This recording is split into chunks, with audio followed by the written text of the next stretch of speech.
Welcome to the Transitions Daily podcast. Transitions Daily is an online recovery group that offers a daily distribution of popular recovery resources accompanied by a secret Facebook group for discussion. We hope you enjoy today's readings. This is Transitions Daily for March 4th, read by Kurt L. from Albuquerque, New Mexico, USA. AA Thoughts for the Day. Motives. Suppose we fall short of the chosen ideal and stumble. Does this mean we are going to get drunk? Some people tell us so, but this is only a half-truth. It depends on us and our motives. If we are sorry for what we have done and have the honest desire to let God take us to better things, we believe we will be forgiven and will have learned our lesson. If we are not sorry and our conduct continues to harm others, we are quite sure to drink. Alcoholics Anonymous, page 70. Acronyms. Trust.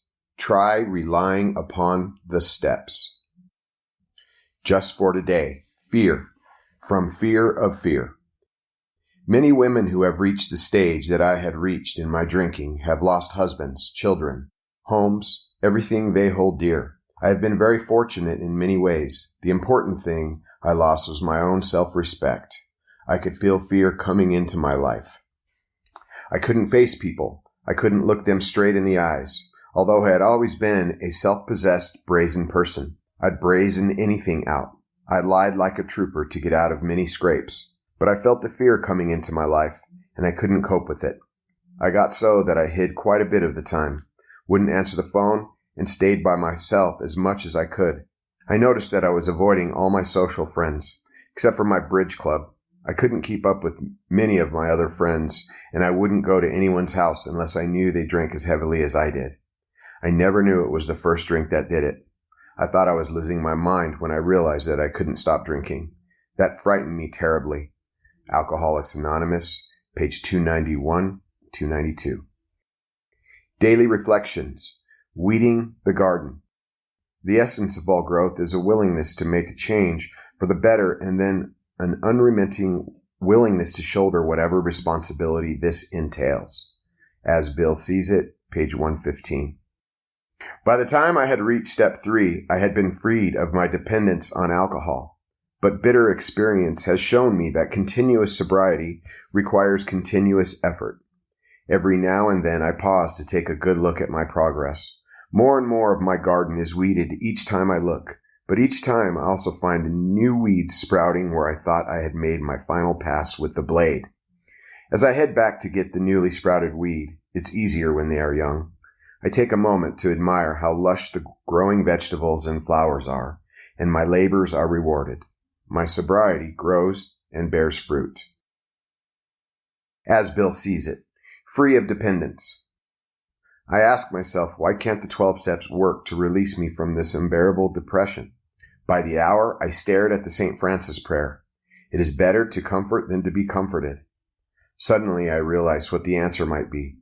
My basic flaw had always been dependence on people or circumstances to supply me with prestige, security, and confidence. Failing to get these things according to my perfectionist dreams and specifications, I fought for them. And when defeat came, so did my depression. Reinforced by what grace I could find in prayer, I had to exert every ounce of will and action to cut off these faulty emotional dependencies upon people and upon circumstances. Then could I be free to love as Francis had loved. Grapevine, January 1958. Big Book quote. When we decide who is to hear our story, we waste no time. We have a written inventory and we are prepared for a long talk. We explain to our partner what we are about to do and why we have to do it. He should realize that we are engaged upon a life and death errand. Most people approached in this way will be glad to help. They will be honored by our confidence. Alcoholics Anonymous, Into Action, page 75. 24 hours a day. AA Thought for the Day. Having surrendered our lives to God and put our drink problem in His hands doesn't mean that we'll never be tempted to drink. So we must build up strength for the time when temptation will come.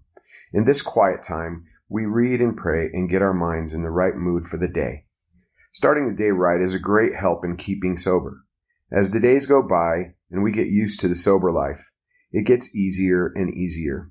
We begin to develop a deep gratitude to God for saving us from that old life, and we begin to enjoy peace and serenity and quiet happiness. Am I trying to live the way God wants me to live? Meditation for the day. The elimination of selfishness is the key to happiness and can only be accomplished with God's help.